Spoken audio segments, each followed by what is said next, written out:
Hello friends, आपका prep smart hub में स्वागत है। आज से हम जीएफआर टॉपिक को कवर करने जा रहे हैं। अगर आप एसओएलडीसी एग्ज़ाम, एसएएस एग्ज़ाम और अन्य डिपार्टमेंटल एग्ज़ाम की तैयारी कर रहे हैं तो आपके लिए वीडियो बेहद खास रहने वाला है, क्योंकि जीएफआर से हर एग्ज़ाम में अच्छा खासा क्वेश्चन पूछा जाता है। आज के इस वीडियो में हम वर्क चैप्टर को कवर करेंगे जो जीएफआर के रूल्स 130 से 141 तक दिया हुआ है। सबसे पहले हम रूल 130 को देखेंगे। चलिए वीडियो की शुरुआत करते हैं और रूल 130 को देखते हैं। रूल 130 में क्या क्या दिया हुआ है। तो रूल 130 में ओरिजिनल वर्क्स के बारे में पढ़ना है, माइनर वर्क्स के बारे में पढ़ना है और रिपेयर वर्क्स के बारे में पढ़ना है। तो बेसिकली जो ओरिजिनल वर्क्स है वो कौन कौन सा वर्क्स होता है। तो जितने भी न्यू कंस्ट्रक्शंस हैं वो सब, चाहे वो बिल्डिंग का कंस्ट्रक्शंस हो, ठीक है, एयरपोर्ट का कंस्ट्रक्शंस हो, वो सब किस में आ जाएगा, ओरिजिनल वर्क्स में, ठीक है।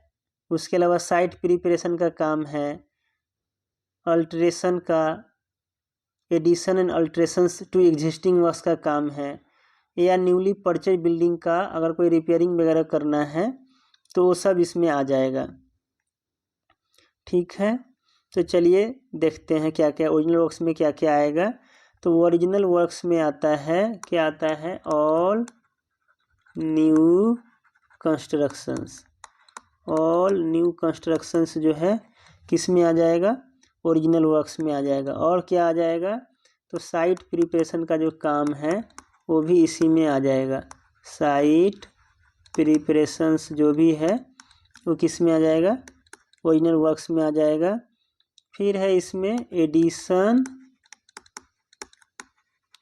एडिशंस एंड जो अल्टरेशंस का जो काम है, addition and alterations to existing works, वो भी इसी में आ जाएगा, ठीक है। और जो है, और क्या है, तो और है special repairs to newly purchased building and abandoned buildings.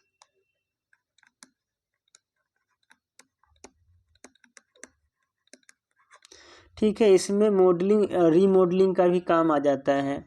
तो बेसिकली ओरिजिनल वर्क्स में चार चीज़ें हैं, ठीक है। ऑल न्यू कंस्ट्रक्शंस, चाहे वो कंस्ट्रक्शंस रोड का हो रहा हो, ठीक है, या रोड का हो रहा हो, या बिल्डिंग का हो रहा हो, एयरपोर्ट का हो रहा हो, वो सब इसमें आ जाएगा। साइट प्रिपरेशन से मतलब है कि मान लीजिए साइट जहाँ कंस्ट्रक्शन होना है वहाँ ट्रीज है, ठीक है, झाड़ियाँ हैं, सरफ्स है, ट्रीज है, सरफ्स है, डेब्रिस है, ठीक है, या कोई छोटा मोटा पहले से कंस्ट्रक्शन हो रखा है तो वो सब को क्या करना है, हटाने का काम जो है साइट प्रिपरेशन में आ जाएगा। फिर जो है वहाँ जो फाउंडेशन का काम होगा वो भी साइट प्रिपरेशन में आएगा।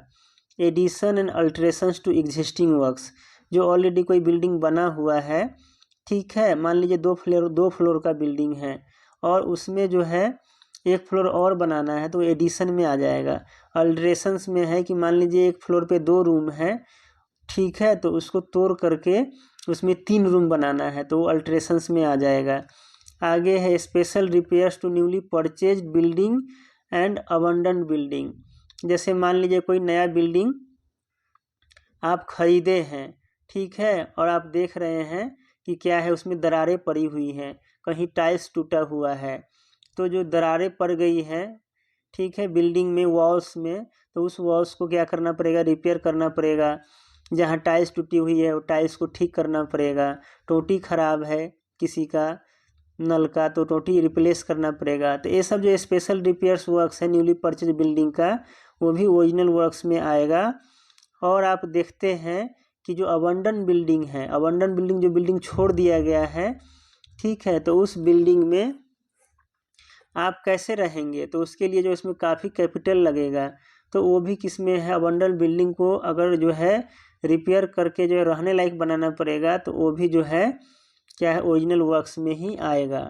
ठीक है, आगे देखते हैं दूसरा हमारा कौन सा है, माइनर वर्क्स। क्या है दूसरा, माइनर वर्क्स है। माइनर वर्क्स बेसिकली क्या होता है, जैसे माइनर वर्क्स जो है बेसिकली माइनर वर्क्स का डेफिनेशन है कि द वर्क्स ठीक है which add capital value to existing assets, ठीक है, but not create new assets. ठीक है, यानी जो माइनर वर्क्स है, माइनर वर्क्स जो है ना वो क्या करता है, माइनर वर्क्स करवाने से किसी बिल्डिंग का, किसी इंफ्रास्ट्रक्चर का क्या होगा, कैपिटल वैल्यू बढ़ जाएगा, नया असेट क्रिएट नहीं होगा। इसको मान लीजिए एक एग्जांपल से समझिए। एग्जांपल में मान लीजिए कि आप कोई फ्लैट जो है 2 साल पहले क्या किए थे, बाई किए थे। ठीक है, और उसे जो है 2 साल रहने के बाद आप क्या करना चाहते हैं, उसको सेल करना चाहते हैं। तो आप सेल करने जाएंगे तो आपको क्या होगा, उसका बहुत कम प्राइस मिलेगा। तो सेल करने से पहले आप क्या करेंगे उसमें, ठीक है, स्मॉल रिपेयर वर्क्स करवा देते हैं। क्या कर देते हैं, स्मॉल रिपेयर वर्क्स करवा देते हैं और कॉस्मेटिक वाला कुछ काम करवा देते हैं। जैसे मान लीजिए उसका दीवार क्या हो गया है, झड़ गया है कहीं से, तो उसको ठीक करवा दीजिए। और जो है जो पेंटिंग पुराना हो गया है तो उस पेंटिंग को क्या कर दीजिए, आप फिर से पेंट करवा दीजिए घर को। टाइल्स कहीं टूट गया है तो उस टाइल्स को रिप्लेस करा के नया टाइल्स लगवा दीजिए। ठीक है, और उसमें मान लीजिए वॉलपेपर पुराना पड़ गया तो नया वॉलपेपर लगा दीजिए। झूमर नहीं है तो झूमर लगा दीजिए, किचन मॉडलिंग कर दीजिए। तो आप जो है ये सब काम कर देंगे तो और फिर उसको बेचने जाएंगे तो आपका जो फ्लैट का प्राइस है वो काफ़ी बढ़ जाएगा। तो बेसिकली ये है, किस में आ जाएगा, माइनर वर्क्स में आ जाएगा। माइनर वर्क्स कराने से कोई नया असेट क्रिएट नहीं हो रहा है, बल्कि जो पहले से असेट है उसी का कैपिटल वैल्यू बढ़ रहा है। ठीक है, तो आशा आपको माइनर वर्क्स समझ में आ गया होगा। आगे हम देख लेते हैं रिपेयर वर्क्स।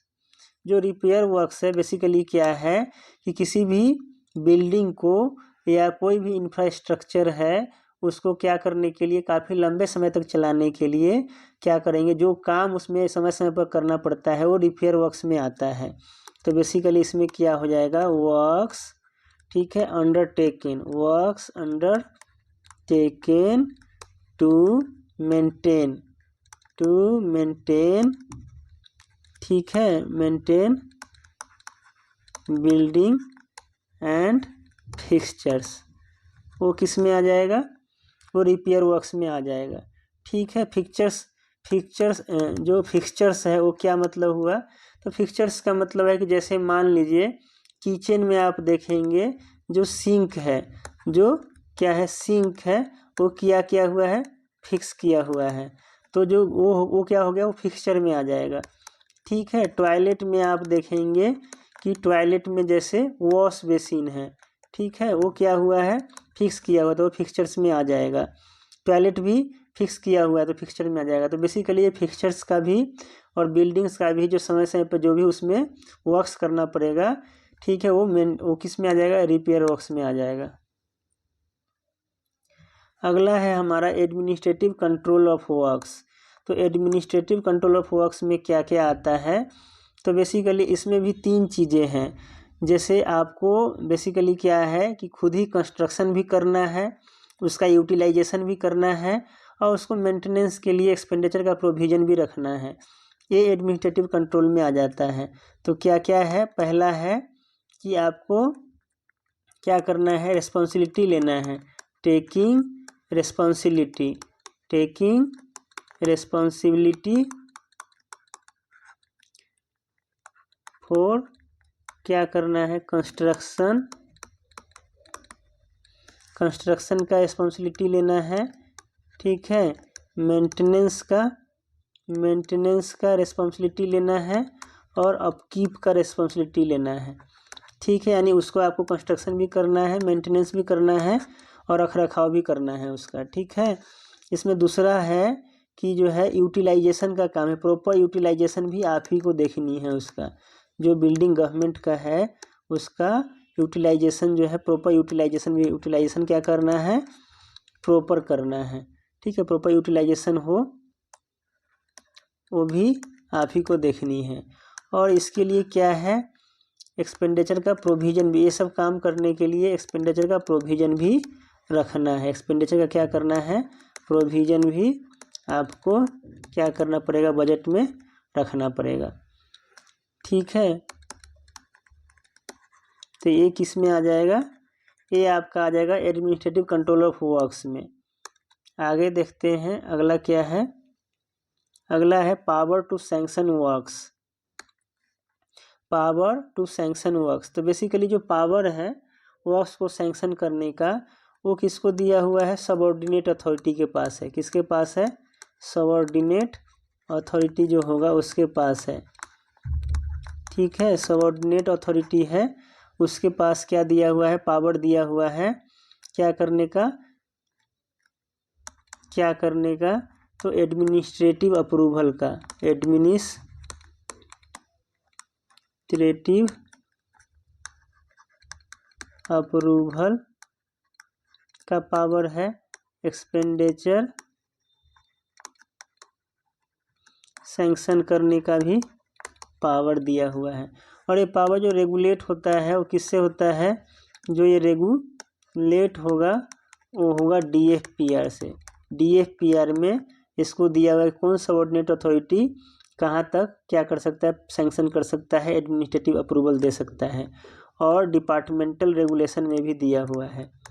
क्या है, जो डिपार्टमेंटल रेगुलेशन होगा, डिपार्टमेंटल